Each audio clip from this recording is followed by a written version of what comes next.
Good morning, everybody, and welcome to another edition of Nasdaq Spotlight Live here at the Microsoft Ignite Conference in Orlando, Florida. I'm your host, Anna Gonzalez, and we are kicking off today's conversations with Terry Ray. He's the CTO of Imperva. Terry, thank you so much for joining us. Thank you. Thanks. Appreciate it, Anna. So tell us a little bit about Imperva and what the company does. So Imperva provides security for applications and data.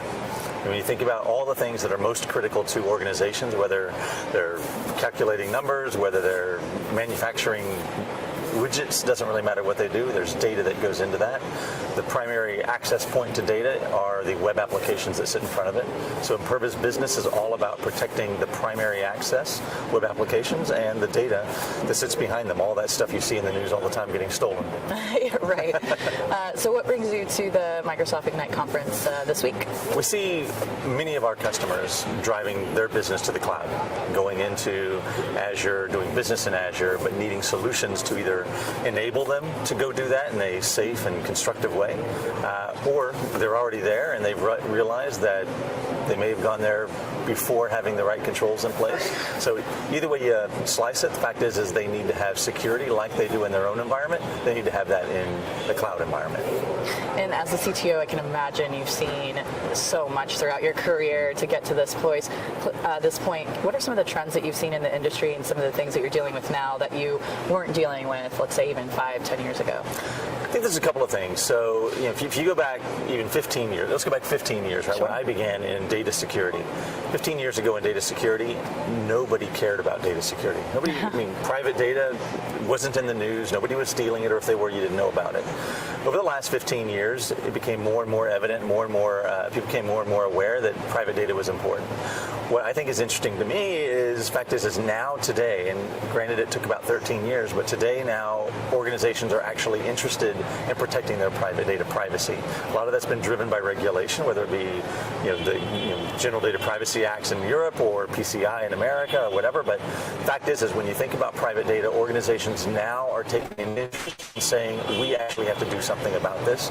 And A, it makes sense, but B, it keeps me very interested because it's something I've believed in the last 15 years. Right. And finally now we're coming into this bit of a paradigm shift where we're saying before we didn't care about it, now people do finally care about it, they get it. Right. So when you think about what's coming next in the future, what most excites you?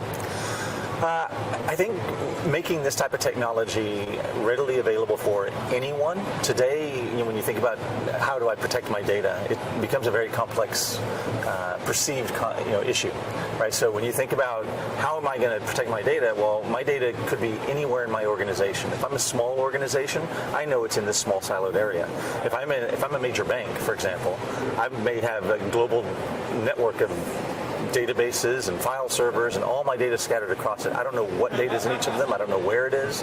So just to begin the concept of trying to secure that data, I've got to go find it. I've got to go figure out what's there and catalog it. It becomes a very complex perception of an issue. And I think the thing that excites me most is the fact that this industry is starting to simplify a little bit to where we're saying, look, you don't need to be a rocket scientist and you don't need to be a data expert to do this. All you need to do is have interest in protecting the data, and technology can help you out. You hear probably everybody on the show floor is going to talk about machine learning and analytics and AI and all this. Well, for good reason. A lot of the work that needs to be done is repetitive type work, and it's work that machines can do. And so by allowing machines to do some of that work, we simplify the process of saying you don't need to hire 50 people to go do this. One person's good enough. Let the technology help you out. And we can really simplify that technology for people. And it's exciting me about it because that's growing and growing and becoming easier and easier for people and more accessible. And as we're speaking, considering your position, what keeps you up at night?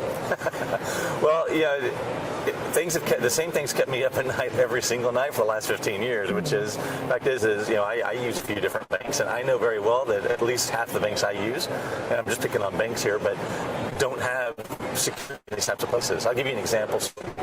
If you look at public data breaches, when people lose data, half of the public data breaches that are out there, when the data is breached and the FTC or some PCI council or something goes back to an organization and says what was taken, half the time the organization says, I don't know what was taken. I didn't know that something was taken.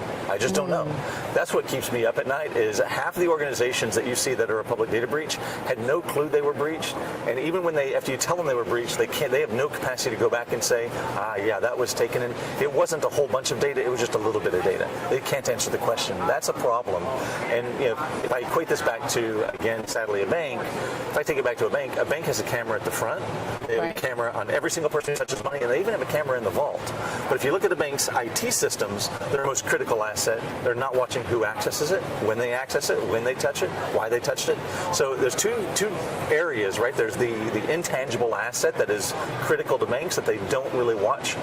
And again, I'm picking on banks, but every organization has this problem. Mm-hmm. And then there's the tangible assets that, you can pick it up, you can run out the door with it, but we're going to see you do that. Right. And that's what keeps me up, is organizations they're starting to get it, but it still takes a little bit of education that gets everybody there. And how do you put a flashlight on something that's digital? That's right, yeah. Yeah. Exactly. Well, let's shift gears a little bit, head into a lightning round if you're ready for this. So what app can you not live without? It's a boring one. It's email. Yeah. Honestly, that is the number one answer. So don't, with all these technologists here, that's the number one answer. What is the coolest tech you use in your office? Honestly, I don't use a lot of cool tech. I'm not one of the guys that has a lot of gadgets around the house and has all that other stuff, or even in the office for that matter. So I don't have a good answer for you there. It's not... It would be my cool laptop, I guess, would be the cool answer. It's not very cool. You can make a cool laptop. But You can, I see nice stickers and things. Yeah. What do you like to do when you're not working? I do martial arts. I like to. Oh, that's great. I don't like to fight, but I like to practice technical things, right? Mm-hmm. So that's what I do. I try to keep my body fit and try to spend time with my family. Our CEO of Nasdaq, Adina Friedman, also does Taekwondo. Oh, okay. And so there seems to be a theme there, right? It's not about the fight. It's just more about the keeping your body fit, and then also she does it with her family. So I do it with my family too. That's very nice. So as we wrap up here, what advice do you have for people who are coming up and thinking, one day I want to be in Terry's position? I would say if you're going to be on TV, wear funky socks. No, crucial. I agree. No, I'd say have a passion for what you're doing, right? Enjoy it. And even though I've been doing this for 15 years, I don't know if it comes across to you or not, but I'm still excited about what we do because there's so much either opportunity on the vendor side to be able to do things, or opportunity to make things better for people. And the fact is when you get your identity stolen, it is an absolute multi-year nightmare to try and get it fixed. And so I'm passionate about trying to help people make sure their data is not stolen. And as a consumer, there's not, frankly, much you can do. You're going to use email. You're going to put your data out there. It's about the organizations that you're sharing that data with and what they do with that data. And so I'd say have a passion for what you're doing. Either if you don't enjoy it, then figure out something that you do enjoy, and that'll get you where you want to be. Well, Terry, your passion is coming through very clearly. So I appreciate you taking the time. Appreciate it. Thanks, Anna. And thank you all for watching. Stay tuned for more conversations. We're just getting started here at Microsoft Ignite.